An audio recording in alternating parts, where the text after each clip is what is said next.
All right, welcome, guys. This is another episode of Golden Cloud Network podcast, and today we have a guest in the building. His name is Dakid, and he's from MulaNation Entertainment. I'm sure that most of you have heard about MulaNation Entertainment. I won't preempt the portfolio of MulaNation Entertainment. Dakid will tell us all about that, but he is our guest today. Welcome. Thank you for having me. Yes. All right, Mr. Dakid. So you can introduce yourself to the people. Who are you? My name is Dakid, aka Big Voltz Life, from MulaNation. I'm a hip hop artist, and I'm also the area manager for MulaNation Entertainment, amongst other things that I do in the media sphere. Okay. I also co-run an organization called Culture Correspondence, which is basically vested in promoting arts in underprivileged communities, especially in the rural areas. So yeah, that's just about it. Okay.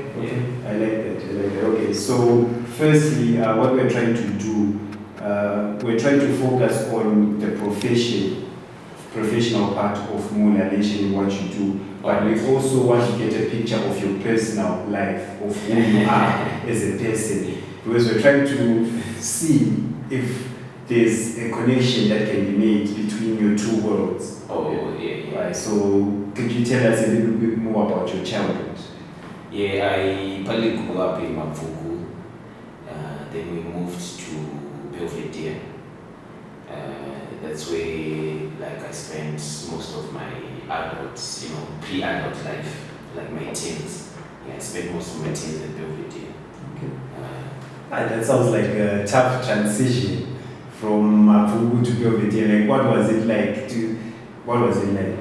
I wouldn't call it tough per se, because when you families, our African families are structured. You always have an aunt or an uncle who is probably in the leafy suburbs, and you go there from time to time. So you have cousins that are all over the place, like in the rurals, in the leafy suburbs, in the high density suburbs, and so forth. So you sort of get a glimpse and an experience of how things work. Yeah. Okay. So it wasn't really tough. All right. Yeah. All right. It's all right. So you go to Belvedere. Is this around the time when you started your interest in music? Has it always been something that was there, or there was a certain point where it started? I think my interest in music was in primary school, like first grade. Okay. Because my first grade teacher, she taught me first grade and second grade. She was I don't know what we can call her, but she was in charge of the percussion band. Back then there was percussion bands in primary schools. It would be like a group of grade 1s and grade 2s. You get like a song, and you've got your shows, your tambourines and whatnot. Percussion. Okay. Yeah, so it's that sort of thing. So you get a song, then you go to I think percussion band was in the second term, if my memory serves me right. Then you go to some competitions where there will be the percussion bands, junior choir, senior choir, traditional dance. So yeah, I think that's when my interest in music, really kicked off. As you were describing that, I was just trying to imagine what it was like, the excitement, because I consume a lot of music. Yeah. So I understand the excitement, discovering all these different instruments, seeing how they blend in with the choir. So I can imagine what it was like. Yeah, I think also, I remember I had a conversation with, I don't know if you know Willow Tide. I'm not aware. Willow Tide, he's one of the OGs in the music industry in Zimbabwe, right? He's the father of Get It Tight. There's this young man called Get It Tight. Okay. I had a conversation with him. It was me and Arapius, and he was talking about how you get your rhythm, like your bounce and your rhythm from your mother. Like, you know, when your mom sings to you when you're still a baby, like, hey, ooh, na na na na na na. So all mothers sing that song differently. So you sort of get your first experience with music and rhythm comes from your mother. Yes. That's what he was saying. Because she, you know, Babu, and she's, you know, that sort of thing that, you know. So I think for most African kids, we get that from our first experience with music is from our mothers. Then also what you later on experience, like for me in my case, primary school, because I was in the junior choir as well. Okay. By the time I was in grade 6, I was in the senior choir, and then for you to be in the senior choir, you have to be a grade 7. Okay.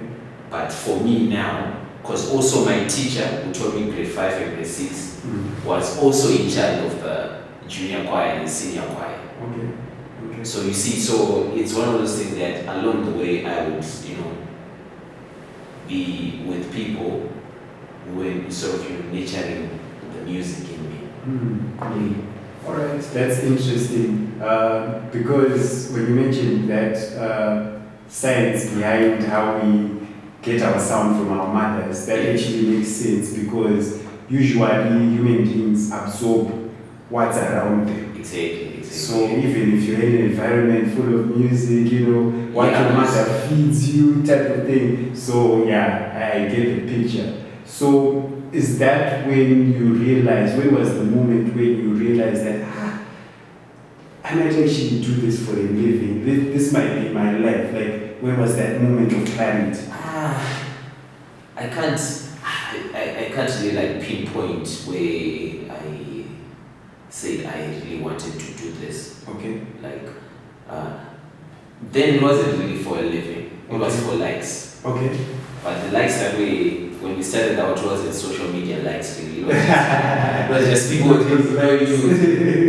Is that, you know? Yeah. You know what I mean? Yeah. So,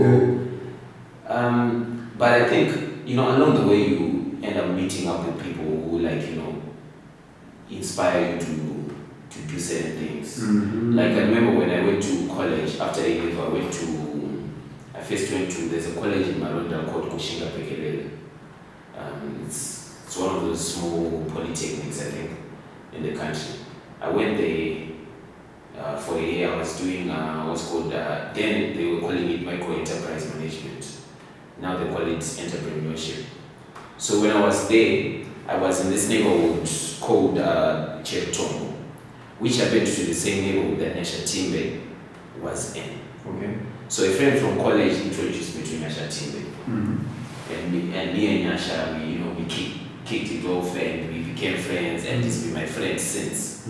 I think Nyasha's been my friend for more than 12, 13 years. Wow. Before he started working with the Baba Harares and the whatnots. Okay. Yes. Okay. So I think Nyasha is one of the people who actually, made me want to really do it, because Nyasha was a part of I think it was called Starbright.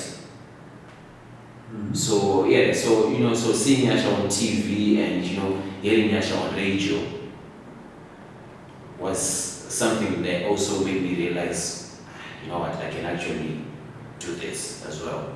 So because Nyasha got on radio way before I did. Yeah.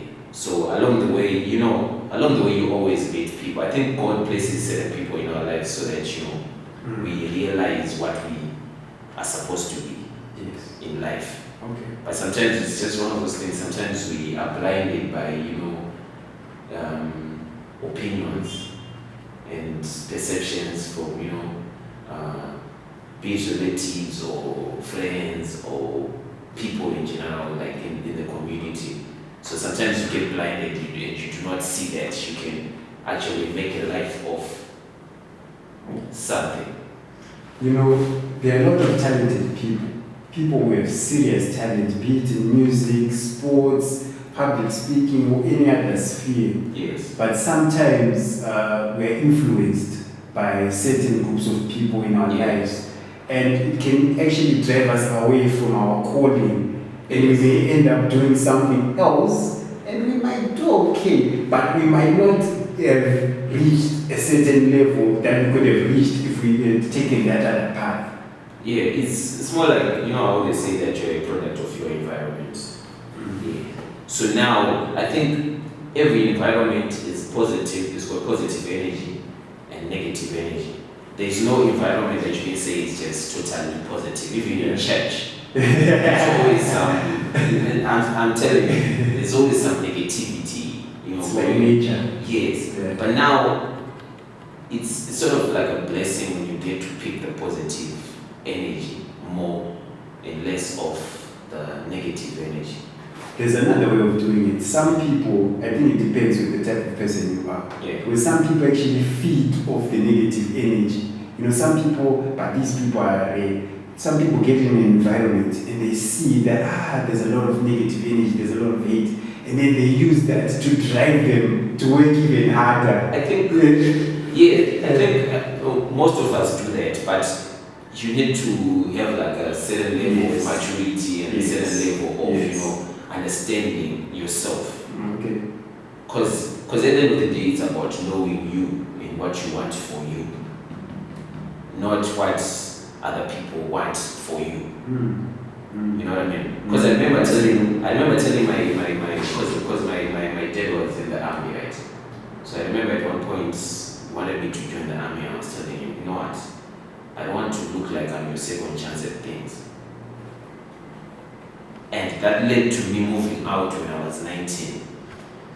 You know what I mean? I stayed in the same neighborhood, but I moved out of, the family house because I didn't want, to be forced into doing things. I wanted to do things for myself. I went to college, I graduated.